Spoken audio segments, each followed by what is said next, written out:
கர்த்தருக்குள் பிரியமான தேவ ஜனமே, தேவ பிள்ளைகளே, கர்த்தருடைய நாமத்தினால் உங்களை ஆசீர்வதிக்கிறேன். இந்த நாள் கர்த்தருடைய நாள் மகிமைக்கு எந்த நாள் என்று இந்த நாள் அர்ப்பணிக்கிறேன். இந்த நாள் நம்ம வேத வசனத்தை தியானிக்க போறோம். கர்த்தர் நம்மோடு இடைப்படுவார். நம்மோடு பசுத்த ஆவியானவர் பேசுகிற நாம அல்ல, நம்ம இருக்கிற தேவ ஆவியானவரே, இயேசுவின் ஆவியானவரே, கிறிஸ்துவின் ஆவியானவரே, பிதாவின் ஆவியானவரே நம்ம கூட பேச போறார். ஆமென், அல்லேலூயா. இந்த நாளில பார்க்க முடியும்னா இயேசு சொல்றாரு, என்னை அறிவதே நித்திய ஜீவன். என்னை அறிவதே நித்திய ஜீவன். குமாரனை அறிவதே, கிறிஸ்து இயேசுவை அறிவதே நித்திய ஜீவன். நம்ம கிறிஸ்துவ அறிஞ்சிருக்கிறவங்களா, கிறிஸ்துவ அறியாதவங்களுடைய வாழ்க்கையும் கிறிஸ்துவ அறிஞ்சவங்களுடைய வாழ்க்கையும் எப்படி இருக்குன்றது இந்த நாளில நம்ம பார்க்கணும். அல்லேலூயா. சபையில நம்ம எப்படி இருக்கணும், கர்த்தர் எப்படி பேசுவாரு, கர்த்தர் வீட்டுல நம்ம எப்படி பிள்ளைகளை கண்டிக்கணும், பிள்ளைகளை நம்ம எப்படி வளர்க்கணும், கர்த்தருடைய பயத்துல எப்படி வளர்க்கணும்ன்றதுக்காண்டி தான் சொன்னோம். அவங்க கர்த்தரை அறிவிக்கிறது தான் நம்மளுடைய அவங்க கொடுக்கிற ஒரு பொக்கிஷம். நீங்க பொண்ணு, பொருள், சொத்து, வீடு, வாசல் எல்லாவற்றையும் கொடுக்கலாம், நகைகளை கொடுக்கலாம், என்ன ஒரு காரியத்தை நீ கார், பைக் எதை வேணாலும் வாங்கி கொடுக்கலாம். ஆனா கர்த்தருக்கு பயப்படுற பயத்தை அவங்களுக்கு கற்றுக் கொடுக்கணும். கர்த்தருக்கு பயப்படுற பயமே திட நம்பிக்கை உண்டு. கர்த்தருக்கு பயப்படுறவனுக்கு திட நம்பிக்கை உண்டு. அவன் பிள்ளைகளுக்கும் அடைக்கலம் கிடைக்கும் வேதம் சொல்லுங்க. கர்த்தருக்கு பயப்படுறதுல ஜீவ ஊற்றான். ஆமென். ஜீவனை பெருக செய்யும். ஆமென். ஆயுஷ் நாட்களை பெருக செய்யும். ஆமென். கர்த்தருக்கு பயப்படுறதே அல்லேலூயா மனுஷனுக்கு ஜீவன். ஆமென். நம்ம பிள்ளைகளுக்கு ஜீவன் அது. அல்லேலூயா. திட நம்பிக்கை மாற்றல, பிள்ளைகளுக்கும் அடைக்கலம் கிடைக்கும். ஒருவேளை தகப்பன்மார்களே, தாய்மார்களே, பெரியோர்களே, முதியோர்களே, கர்த்தருக்கு நீங்க பயப்படணும். கர்த்தருக்கு நீங்க பயந்து நடக்கிறப்போ அவங்க பிள்ளைகளுக்கு அது ஜீவன். ஆமென். உங்களுக்கு ஒரு திட நம்பிக்கை வரும். 4 வயதுல கடைசி ஒரு வேலை 80, 90 வயசுல 100 வயசுனால உங்களுக்கு ஒரு திட நம்பிக்கை இருக்கும். ஆமென். உங்க பிள்ளைகளுக்கும் அதன் மித்த ஒரு அடைக்கலம் கிடைக்கும். ஆமென். இந்த மாதிரி ஒரு காரியத்தை நம்ம பார்க்கலாம். 1 சாமுவேல் 2ஆம் அதிகாரத்துல 12ஆம் வசனத்துல இப்படியாக போட்டிருக்கிறது, ஏலியின் குமாரர் பேரியானின் மக்களா இருந்தார்கள், அவர்கள் கர்த்தரை அறியவில்லை.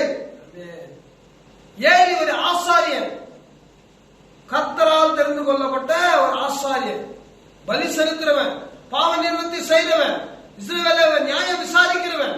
இப்படியாப்பட்டவர் இந்த ஏலி குமாரர்கள் எப்படி இருந்தாங்க, பேரியாளின் மக்களா இருந்தாங்க. ஆமென்.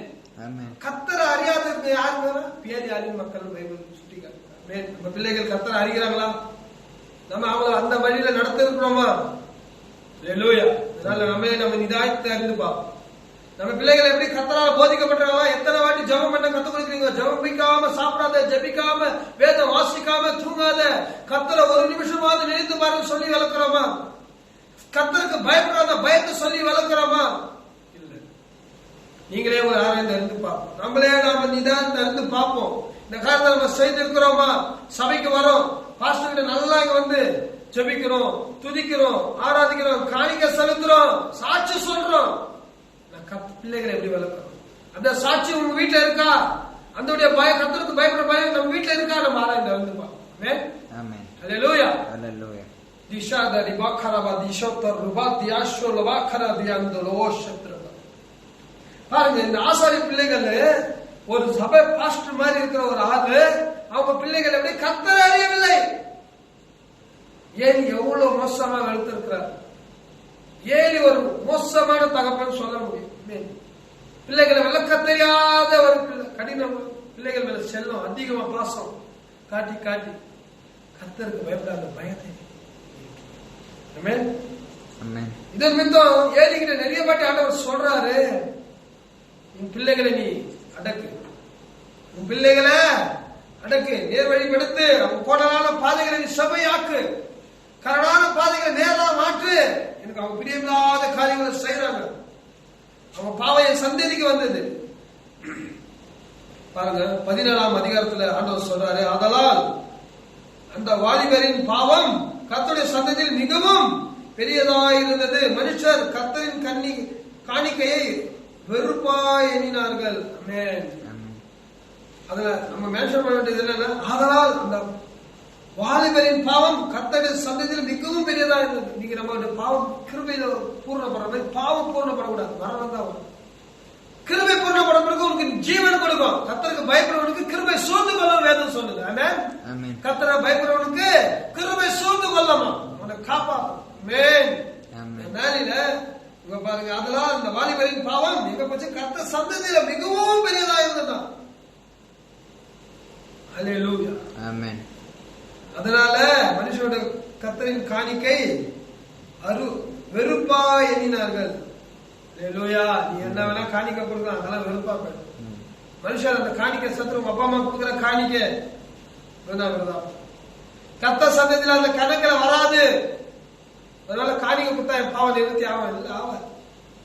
கர்த்தர் வாக்கு பண்ணிட்டாருன்னா முடிஞ்சிச்சு. பாருங்க 25வது வசனத்துல சொல்றாங்க, மனுஷனுக்கு விரோதமாக மனுஷன் பாவம் செய்தால் நியாயாதிபதிகள் அதை தீர்ப்பார்கள். ஒருவன் கர்த்தருக்கு விரோதமாய் பாவம் செய்தவனாகில் அவனுக்காக விண்ணப்பம் பண்ணத்தக்கவன் யார் என்றால், அவர்களோ தங்கள் தகப்பன் சொல்லை கேளாமல் போனார்கள், அவர்களை சங்கரிக்க கர்த்தர் சித்தமா இருந்தார். ஒருவேளை உங்க பிள்ளைகளுடைய வார்த்தைகளை கேட்க மறந்துட்டாங்க, உங்களை உதாசனப்படுத்திட்டாங்க, கேட்க மறந்துட்டாங்கன்னா கர்த்தர் அவங்க சங்கரிப்பார். சங்கரிப்பார். ஒருவேளை நீங்க இப்ப கொண்டு வரா அப்படி இல்லை, அவனுக்கு ஆவிக்கும் தூரமா இருக்க, நித்திய ஜீவனுக்கு அவனுக்கு பிரவேசிக்க முடியாது. அவன் ஆவி வாழ்க்கையில மறைச்சிருப்பான், ஆவியை பெற்றுக்கொள்ளாதவன் இருப்பான், ஜீவனற்றவனா இருப்பான், சபைக்கு அவனுக்கு சம்மந்தம் இல்லை. வருவான், சோத்திரம் பண்ணுவான், ஜெபிப்பான், எந்த பலியை நிர்வகிக்க செய்ய முடியாது, கர்த்தரை பிரியப்படுத்த முடியாது. அவன் விசுவாசம் இல்லாத பின்னியாளிகள் மக்களை, விசுவாசம் இல்லாத சந்ததி, கர்த்தரை அறியாதவன் விசுவாசிக்க மாட்டான். அவன் விசுவாசம் இல்லாம வந்து பிரியமா இல்லாத, கர்த்தருக்கு பிரியம் இல்லாத காரியங்களை செய்து கொண்டிருப்பான். அவனுடைய வாழ்க்கை வரணும், நித்திய ஜீவனுக்கு பிரவேசிக்க முடியாது, ஆவியை தீர்ப்பு தான் அடையும். அவனை வெறுப்பார். அல்லேலூயா, கர்த்தர் அவன் காணிக்கை கூட வெறுப்பாங்க. மனுஷன் அவன் கையில ஒரு காணிக்கை கூட அவருக்கு செலுத்த முடியாது. ஏன்னா அவன் காணிக்கை, எந்த மனுஷன் அவன் காணிக்கை கொடுத்தாலும் அது கர்த்தருக்கு அவங்க திருட்டு பயணங்களா இருக்கும். அவங்க திடீர்னு இருந்தாங்க, இந்த மாதிரி காணிக்கை வரங்களா